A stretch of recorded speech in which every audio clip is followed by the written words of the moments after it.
All right, so we just hit the record button. So good morning, everybody. Welcome to day 2 of the Bond Academy weekend, not including Friday if you came out for the virtual happy hour networking that we had on Friday. I am John Howard, Bond Leadership Team Member and IB Coordinator at Albert Einstein High School here in Montgomery County. The acronym BOND is Building a Network of Diversity. So always for each session, we have asked our attendees to just drop in their chat who they are, their position, what district they're coming from. This is where we could just continually to connect with each other, build that grassroots foundation that we have going on, and build our base as we move forward to next year's Bond Academy. Please make sure to follow us, and I'm going to put it here at Bond Educators on Twitter, hashtag Bond Academy. I'll put them in the chat.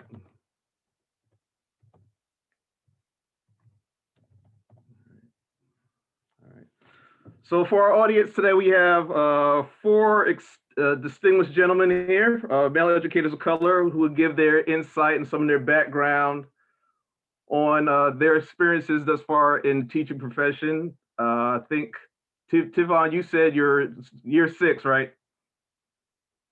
All right, so you're our veteran, I think, out of the group so far. So I'm just going to go around and have each one of the gentlemen give their name, position, school district, and their years of teaching. So Kevin, you could go ahead, you could start. All right, sounds good. Good morning, everybody. My name is Kevin Isabel Pete. I am a 5th grade teacher at Wheaton Woods Elementary School. I'm here in Montgomery County. So this is my very first year teaching. So it's been a wild way to start, but it's been all right. Yeah, the start a new job in a pandemic, right, is I'm in the same position. I started my position at the beginning of this year too. So next year you start from scratch again, right? Because once things go back to normal, then you got to start all over again. Yep. Yeah. All right. Bahomi. Hello, my name is Oluwagbowumi Ayokumininu Fawemi, but I go by Bahomi Fawahimi for short.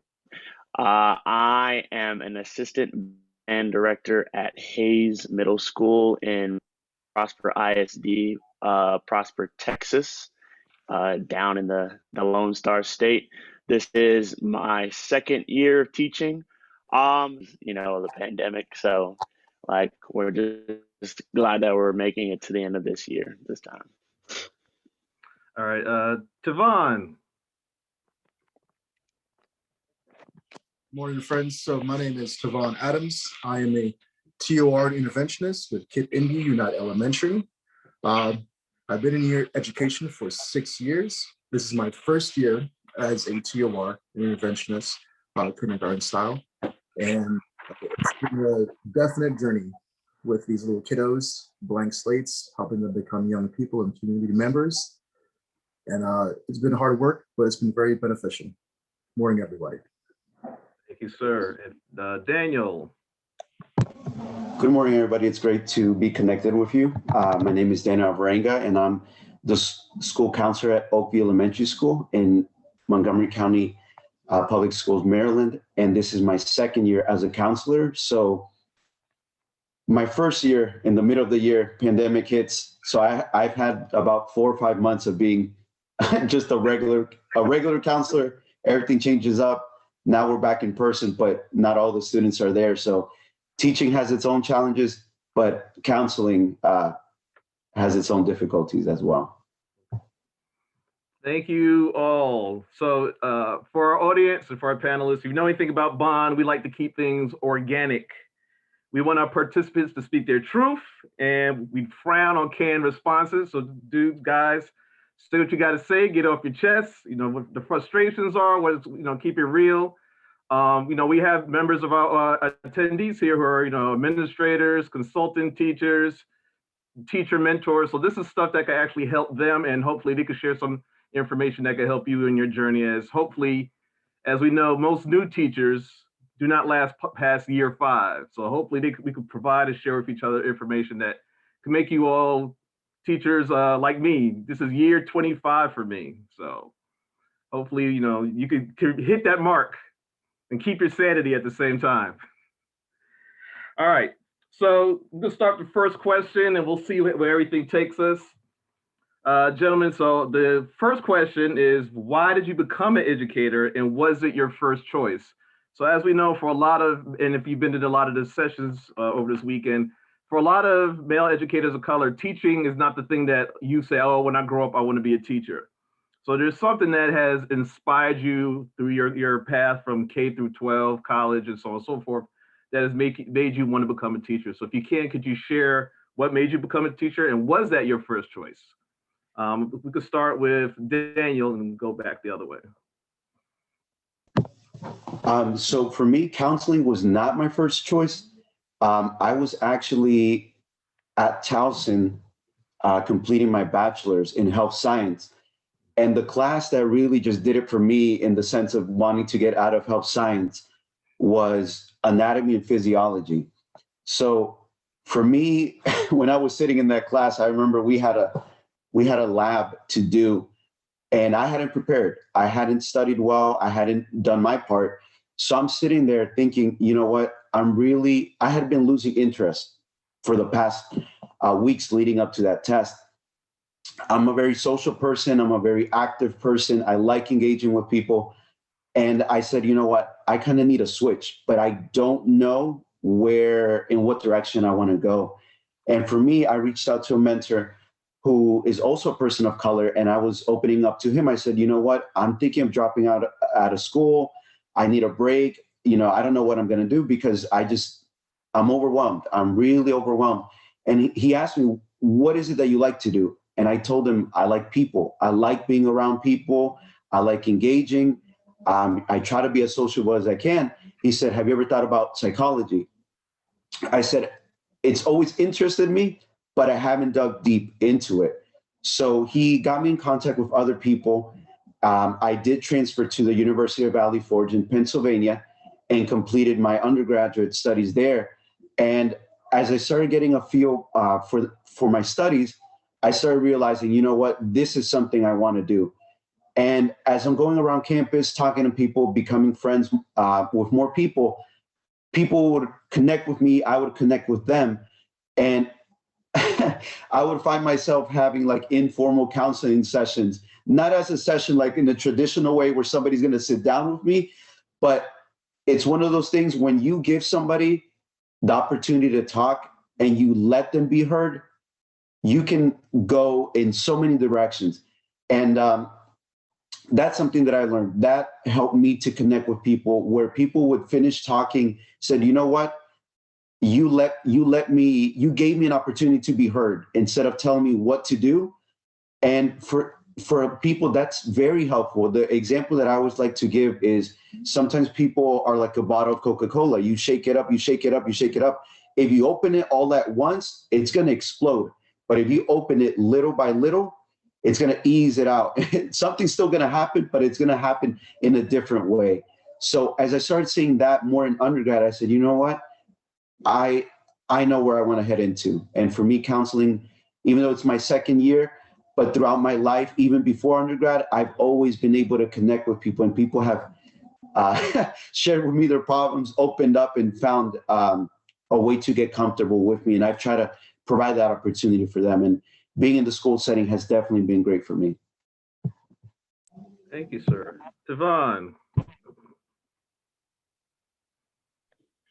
Good morning, friends. So education was actually not my first choice. Kind of like Daniel, I was actually major in psychology and biology.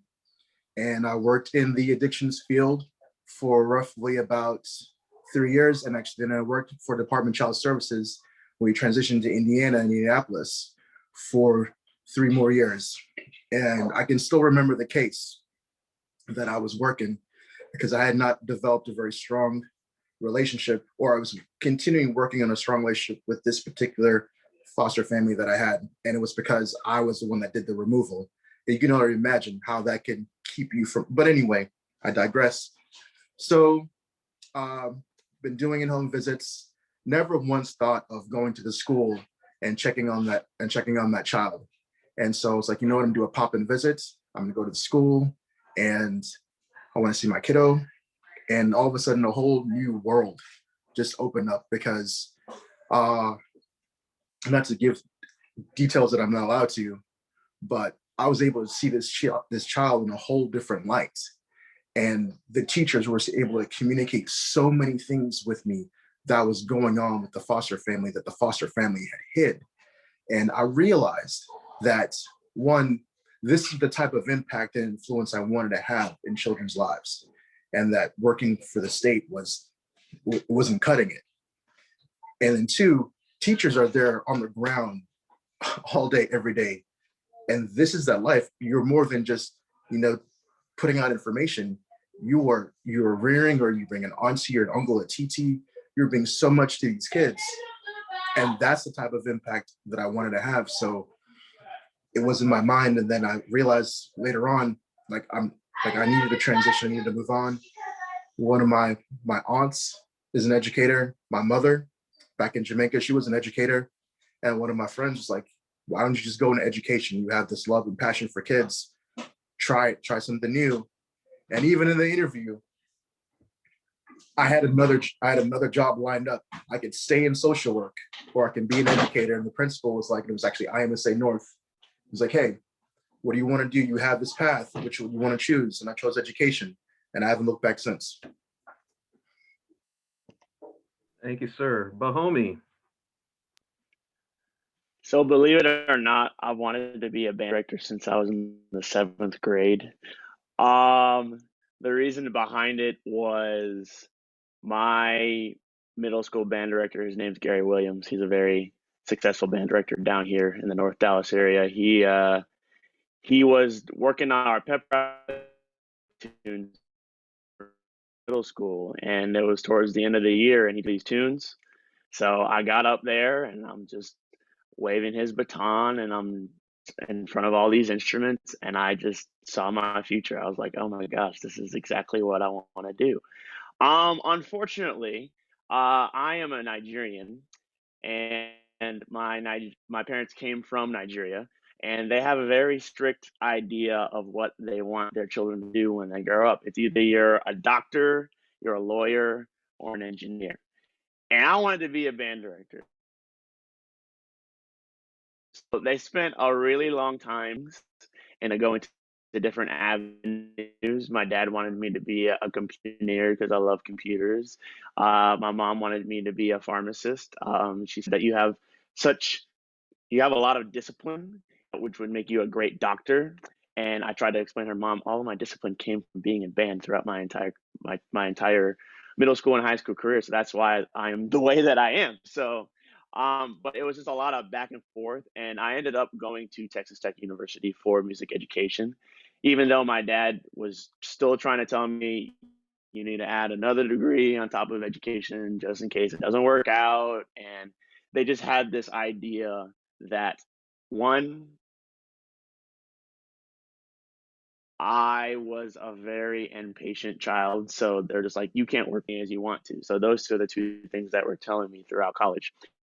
But then they started seeing me take it very seriously with my craft and doing all these courses and doing really well on these courses and coming up to school and seeing me doing in class. And they were just like, okay, well, maybe he could actually do this. And believe it or not, I got to student teaching fall of 2018. And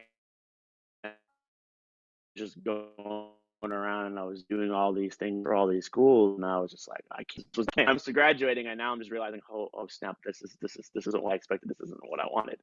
But I went through student teaching, and I got more experiences with the kids, and I realized that teaching is much more than just doing what the curriculum tells you to do. It's all about life lessons and creating better humans and just creating a better generation that is to come. So I continued through student teaching, and then I ended up getting my first job here in Prosper ISD, and I've loved every second of it. And people ask me every single day, why did you decide to be a teacher? And I tell them, it's not, music is great, but I'm in the business of creating better humans who just happen to learn how to play an instrument on the way. And seeing what my kids can accomplish and what they are capable of is, it warms my heart. It's what keeps me going every day. Thank you. Thank you. Kevin. So, man, I got to say, I relate to Daniel and Tavon a lot. We got to do something about this psychology, because I was interested in psychology as well as one of my majors. First, I started off with journalism, and then I switched to psychology. And I was sitting there, I was just like, I don't want to go down this long path of masters, your doctor. I was like, I don't want to do that long path because I'm not that passionate about psychology. And then I was looking for a job, and my mom, she's been a teacher for, most of my life. I would say my little brother's 19. So for 19 years, she's been a paraeducator in Montgomery County. So she was like, well, I've been doing this for a while. Why don't you give this a try? Like, save some of your money and then go ahead and go back to college, do whatever you want to do. So I was like, all right, I'll give it a try. So I go there, and then, oh my goodness. So I just fell in love with the idea of just having my own classroom and just seeing the light bulbs just spark. I know everybody knows that feeling when you're teaching something or saying something, then you just see that look on their face and it just clicks. And it was just like I could do this on a bigger scale. Like, it was just like so amazing to just watch magic happen. I was doing second grade at the time. And then I was like, all right, I gotta go finish this thing. So then, like Daniel, I was at Towson University. So I just graduated in this past, 2020, May 2020. And it's been a journey. It really has been. So I think just the light bulb is just inspiring, like seeing that I could do something, like, or say something to the student, and then just having that like refreshing moment of like just intelligence, and then just watching them grow along the years as well. So yeah, that's pretty much my gist for education. Thank you. And all three of you, you all realize this is good to know, that teaching is a craft. It's a skill, it's a gift. The Bahomi, I think we were talking about, you just said that it's not just about throwing a curriculum in front of somebody and say, oh, the kids will get it. You have to have that love of sharing, of having students grow. Daniel said it, and having people open up to you and grow together. So that is great to hear that the four of you say that. My next question for you all is, and I mentioned this before we started the program, studies show that the average new teacher lasts 3 to 5 years before leaving the profession. In your experience so far, some of you got 1 year experience, 2 years experience, 6 years experience. Have you ever questioned your reasons for staying in the position? So have you been at a point where it's like, maybe I don't want to do this. This is not for me. So Kevin, we'll start with you. I wouldn't say that I would say that this isn't for me. I would say that I've definitely felt like there isn't enough of me around. Like, I feel like, sometimes you can feel really isolated at your school or just in your community, in your county, things like that, where you see things happen. I'm going to keep it blunt, keep it real, get off my chest. When we see things happen and we're talking about equity, right? We're talking about equity in the county, equity for our students and things like that. And you see so many things that are just not equitable. Like, it's like, goodness gracious, my mind just explodes with the topics that we have to teach, the way that things are taught. I mean, I was sitting there just one day just so furious, because I'm like, there's no way how this should be even allowed. And the only way that I'm able to see this is because I had to go through this rigorous process of becoming an educator. And there's so many inequities, but then it's like every time I check my email, I'm getting an equity newsletter. And it's like I'm just sitting here like, there's no way, there's no way. So I wouldn't say that I thought about quitting. I would say that if in any way, shape, or form that I could be like a pathway for more of me to be around, more diversity, more people of color, men of color in the workspace, in the classroom, so we can all talk about these things and potentially change these things, then I would definitely want to do that. And I foresee myself doing that in the future. But But right now, it's it's a road. It's a road. That's why I'm glad I found Bond, because it's like I can talk about these things, relate, and I don't feel as isolated as, I mean, if I couldn't imagine. I would definitely probably think about leaving if I didn't have like some sort of community like this, like a brotherhood or something to keep me going. So yeah. I agree 100%. But homie, same question. I've definitely felt like this isn't for me at some point within the past 2 years, mainly just because down here in Texas, I mean, even growing up, like I've only ever had maybe one or two black band directors that have had like a huge influence on me. There's really not a lot of us around in this field, mainly because the band world revolves around a lot of Americanized music and like early like European stuff that translates into just modern day stuff today. So a lot of African Americans really can't relate to that kind of music just because that's just not what they've been used to. So I go and I grew up doing piano and I was in that system, so I'm very, very familiar with it. But there aren't many other people who look like me that I can relate to in that sense. But then that's what gets me the drive to continue to do stuff like this so that I can encourage other people who do look like me to do what I am doing.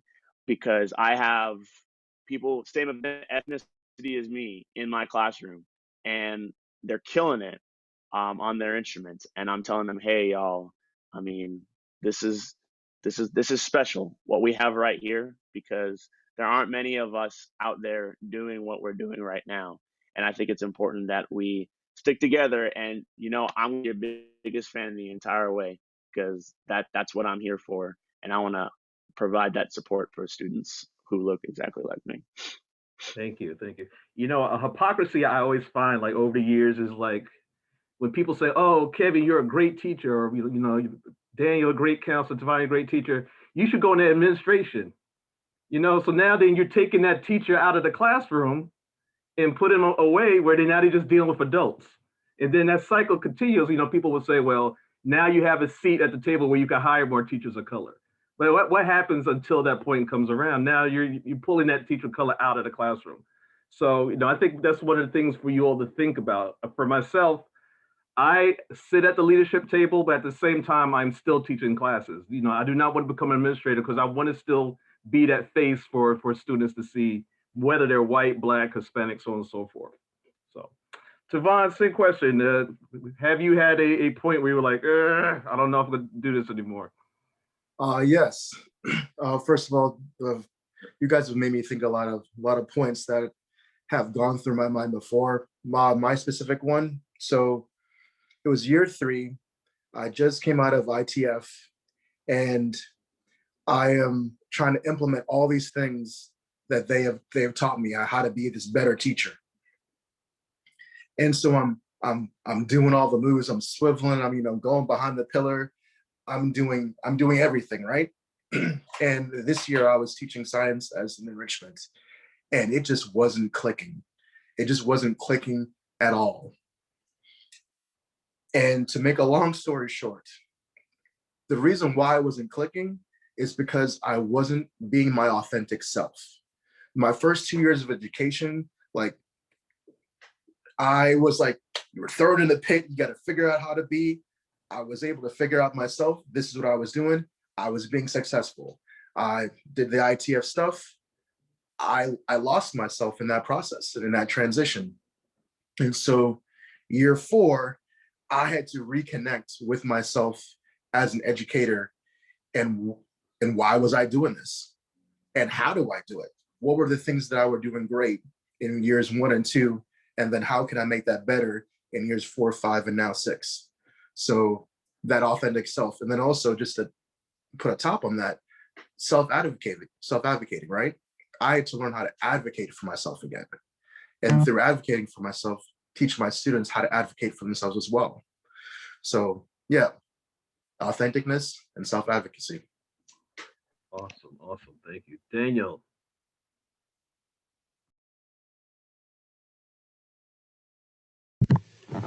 So for me, I think the most difficult thing, not to bring up the pandemic over and over, because I know we're tired of that conversation, but being such, in my case, a people person, and being in a unique position as the school counselor, I don't have 20, 25 kids. I have 430 something at my school. So I have that convenience of there's 18 general education classrooms. So I go into every classroom minimum once a month for a monthly counseling lesson, whatever the need may be or whatever I feel is necessary to give, social emotional lessons, interpersonal relationships, well-being, emotional well-being, a whole bunch of different topics. So I have the unique position where I can meet with one student from one class in the morning, and after that go to another one in the afternoon, connect with another one. I'm accessing people all the time. And whereas a grade level teacher may typically work with just their team, I work with every single person in the building. And every person in the building knows that I have that access to students, and I have a different perspective because I'm seeing a lot of the students more than just outside, more than just the classroom.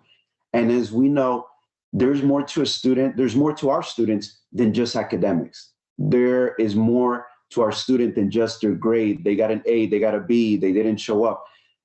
There's always more to a student than what we're seeing in the classroom. And for me, that's been the driving force to continue doing what I'm doing.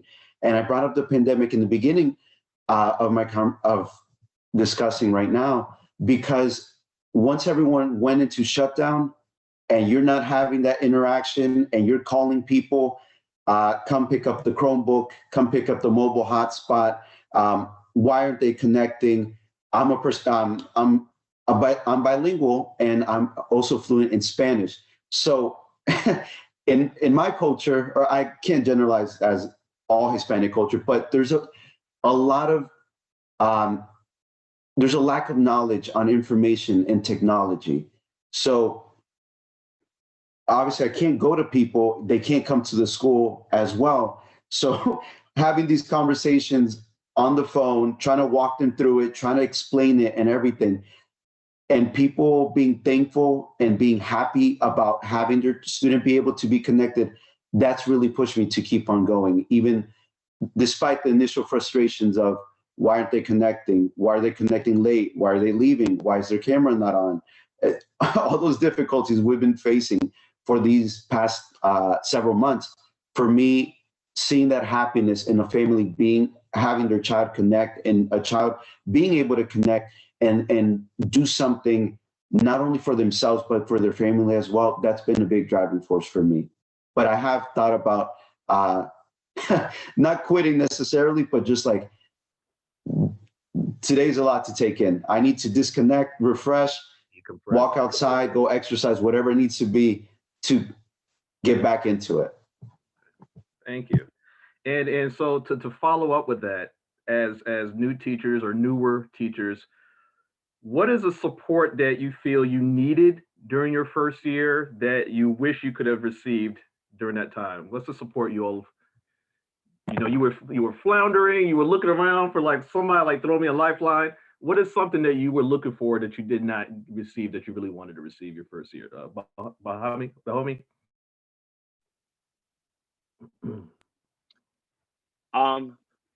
Believe it or not, I think I had a lot of great support during my first year. So I'm an assistant band director on a team of 3 people.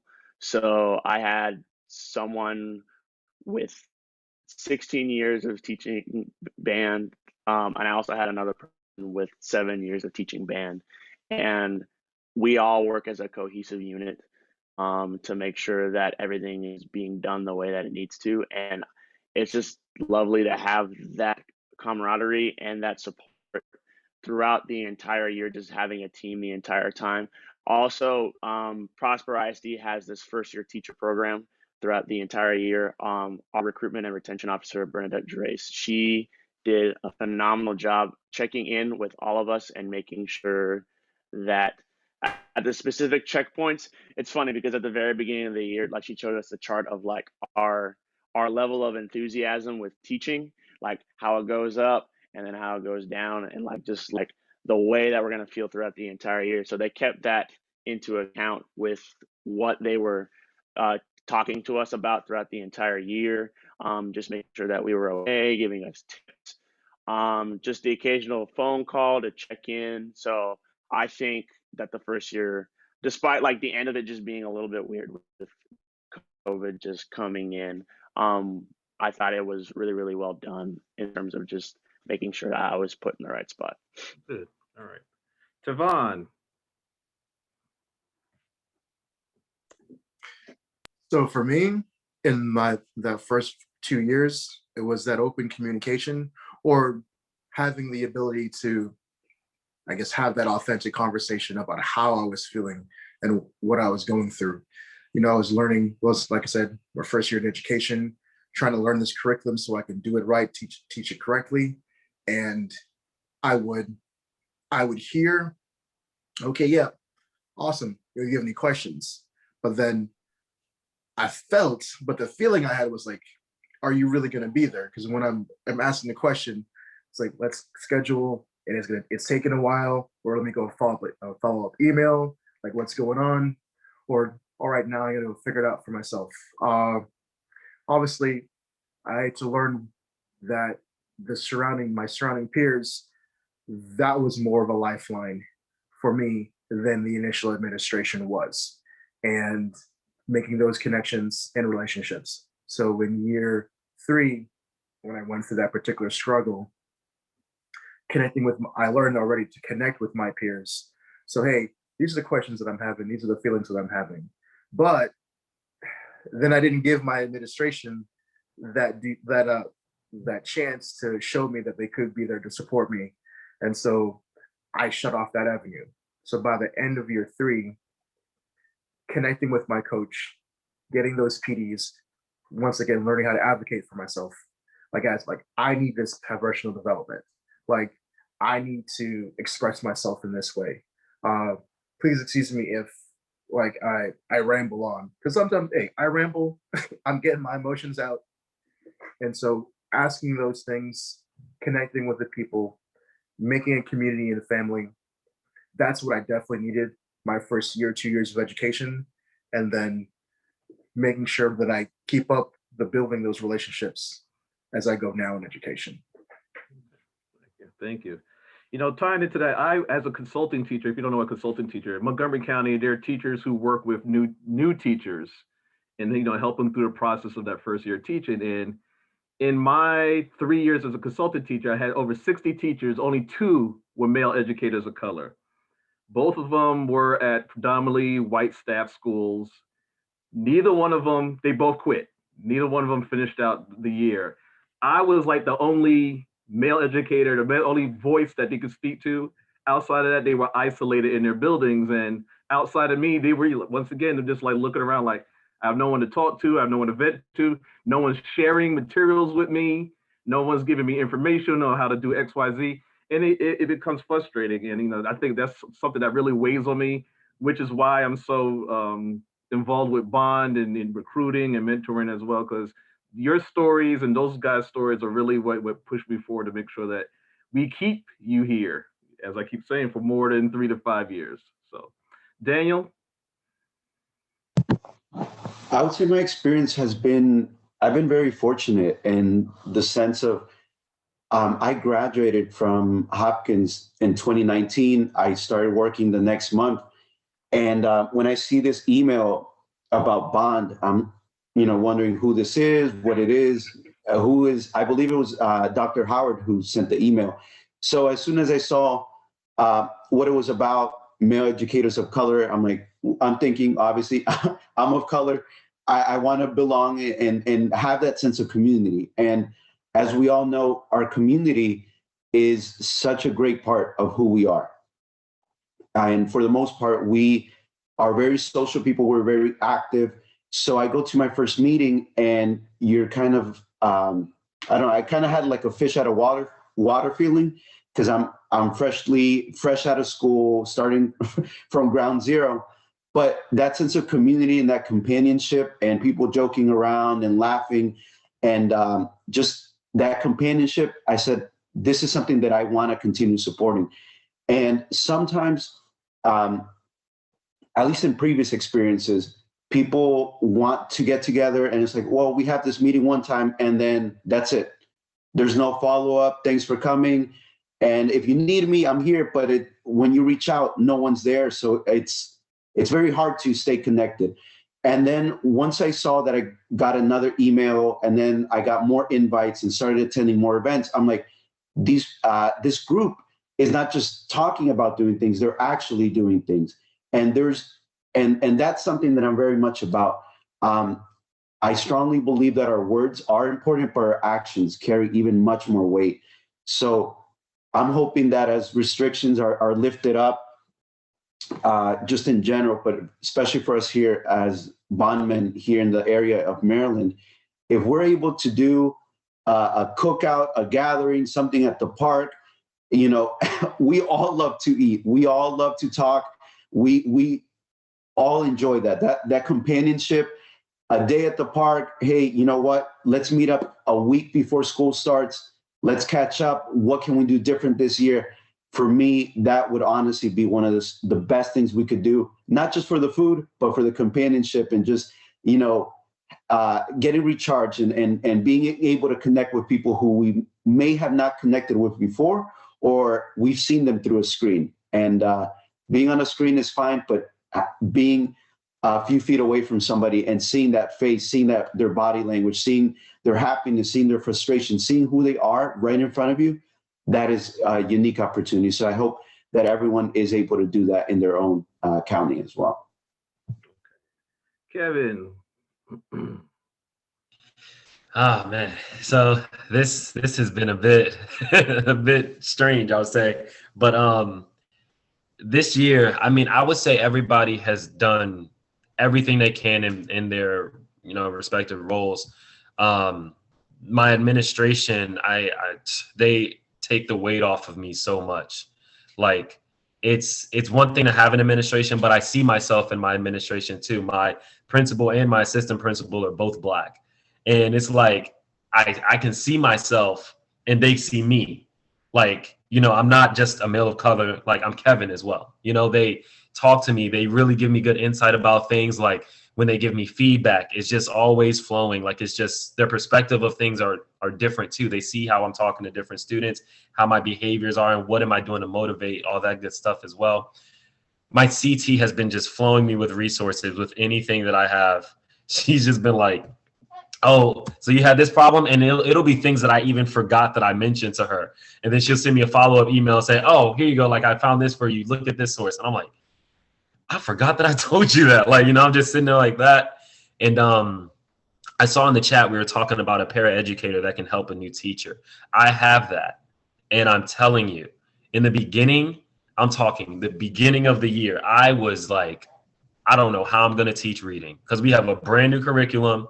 And my team doesn't know how to do it either. We're all trying to figure it out. But with the help that I've had, goodness gracious, she just sat down with me. We took time off of the clock and was just saying okay, how are we going to schedule this? How are we going to do that? And then she was saying, look, I'll take the lead on this day. Watch different things that I do. So it was kind of like having a mentor while I'm still learning the ropes because the experience was just there.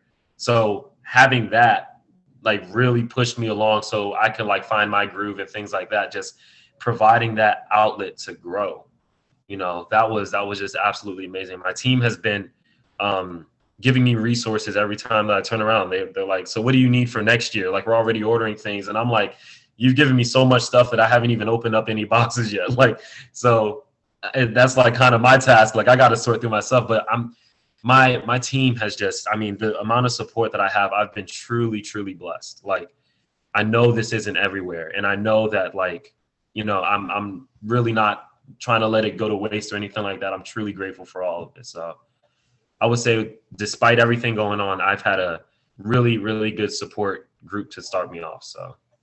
Excellent. Great. And I would like the point you made about having Black administrators makes a big difference as well. We got about 9 minutes, so I'm going to give you a couple last questions here. So when in your opening, when you were talking about what got you into education, no one really said, oh, I had this great teacher in X grade that I wanted to be just like that teacher. I was reading an article, and I'm going to drop the article in the chat, and you'll probably recognize some of the names in the article. It's from Ed Week, came out last week. But I read that said that white students are told as early as third grade, hey, you should go into teacher. You have the skills, or you have, you could be a great teacher one day. And children of color, obviously male children of color, don't hear that. So I just, as a quick round robin before I ask my next question, how many male educators of color did you have from K through 12? My answer is 0. So just unmute yourself and just throw the number out. 4. 4, all right. 1. 1. I would say, yeah, I'm thinking 2. 2. Well, I had a PE teacher in middle school. Yeah, I would say 2. Yeah. And you said a PE teacher at that. So that throws a whole nother stereotype into the pot as well. We talk about that. All right, so wrapping things up. So my last question is tying into that. What do you think school system, like Kevin was saying, since equity in recruitment and bringing in more male educators of color is such a big thing, what do you suggest that school districts do to get more high school students interested in education, more college students interested in education? What could be done to do that? How can we reach down to get those kids interested into education? Anyone could start. Whoever wants to go first. I'll take this one really quickly. So I, in my undergrad, I actually did something similar like this. It's something called Educators Rising. And with this, I was a vice president of a club, and we reached down to middle schoolers. And we had middle schoolers and high schoolers compete at Towson University to go to trips like, so this is for their state conference. So they can compete, do different things like talk about different curriculums, ways of teaching, things like that. And then after they, see who wins first, second, third place in the state conference, they go and compete in nationals, which 2 years ago, it was in Dallas. Last year, it was supposed to be in DC. So they do that. So we did different things like that. But the whole idea of it was like the county set up something for those students who are interested in education. So I think it's going to take something from like, it has to be purposeful. You can't have something vague like a lot of things have been for equity. It has to be intentional, purposeful, and it has to be very detailed in the woodworks of like how this is going to work. So saying something like, okay, if we're having this issue, okay, well, let's talk about where we are, where we've been, and where we need to go. So I have students who I've seen carry the burden of what past teachers have placed upon them, where they have this narrative of saying like, this is a bad student. I mean, I've been warned about one of my students now, and this kid, like, he just came in person. I'm telling you, he's been one of my favorite students, like one of the just favorite people to talk to. He has so much insight. Yes, he's energetic, but it's a way to channel his energy into his work too. You don't just get out, like what he's been accustomed to. So, thinking about how Black students and students of color see themselves in the classroom and how teachers place those upon them, those create those narratives. If I don't like the classroom, I don't like the teachers, why would I ever consider going back into it to teach? So starting with what we have, and then middle school, high school, telling them the statistics, how things flow, how things have been working, and having them reflect themselves. And then by the time we get to the collegiate level, now what are you going to do about it? That kind of pathway. So that's kind of been my mindset in undergrad. So thank you. Anyone else jump in? Before I want to shout out Ms. Jan Marsh, because she's actually the reason why I wanted to be going into psychology in the first place. She was a Black educator, high school, didn't know what I wanted to do. She was teaching the class. I saw her teach the class. That's what I wanted to be. So first, get that out there. And then 2, I want to shout out Miss Lorena Stevenson, because she's the example that I would like to model. So I work with kindergartners, and she lets them be the teacher. She's a woman of color. She's a powerful individual. She does great stuff. And I can legitimately see these little babies want to come up in the front of the class and teach what they know. That was the most powerful thing to me. I think that's what we need to do on all levels with all of our educators of color. Give our students the opportunity to show what they know. Let them know what it is to be a teacher, to feel like a teacher, to demonstrate this is what I know and this is how I can show you. Now, technically, we already have those things inside the classroom, but sometimes I feel personally, we don't utilize that enough. Giving the kids the opportunity to demonstrate what they learn, it says a lot for them. So thank you. And diversifying those ways that they could show it rather than memorize this and now go take a written test. Give them multiple opportunities. Exactly. Bahomie or Daniel, any final words on this one? I think similar to what has been said, and just kind of to add on a little bit, a different perspective. I think having mentorship, having shadowing for students. I remember in elementary school, we had a career day. What I was wanting to do, and I'm hoping to do for next school year, is actually kind of do like a week, spread it out over different days. And I say that because when kids are, for example, dressing up for the occasion, dressing up as a doctor, dressing up as a teacher, dressing up as whatever it may be, and kids are able to see somebody in the field and draw their curiosity. Kids have so much potential. Kids have all the potential in the world. They just need somebody to help them see it, and we can be that person.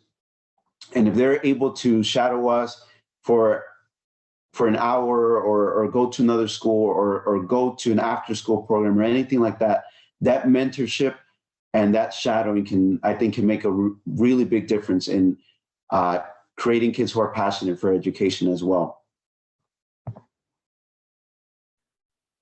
Bahomie, last word. You got anything? On top of all that, I think another thing that we can all do is be more honest with our students about what we do and just show them the side of things that they don't really see at all. Because, we're just like, oh yeah, I get here at this time, I do this thing, and then I go home, and that's it. But they don't really know the crannies of what's involved. They don't know about we have a staff meeting here, and we have meetings with our principals here, and we have to meet with our other teachers who teach the same subjects and do a professional learning community and make sure that everything is on board. They just don't know what all is involved with what we do. And I think if we open that up to them and we show them all the behind the scenes work and the result that it leads to, some kids will be more inspired to do what we do. All right. Thank you. It is 11 o'clock. Thank you, gentlemen, Kevin, Bahomie, Tavon, Daniel. I greatly appreciate it. I learned a lot from you that I'm going to move forward, and as I reach back and mentor other students and as well as teachers, I'm going to use. Hopefully you learn from each other. Hopefully our attendees got some good information out of this. Please share with your staff, your colleagues, your administrators. I want to thank you all again for coming out. The next sessions will be at 11:10. This session was recorded, so you can all go back and catch it on the Bond Academy page. Make sure you're on social media, Bond Educators, # Bond Academy. Thank you so much, everybody. Have a great rest of your Sunday. Thank you, guys. Appreciate it. Gentlemen, it was a pleasure. Thank you, everyone. Y'all stay safe. Thank you. Daniel, we'll see you at the Bond Cookout. Let's set it up for real. Hey, I'll be there too.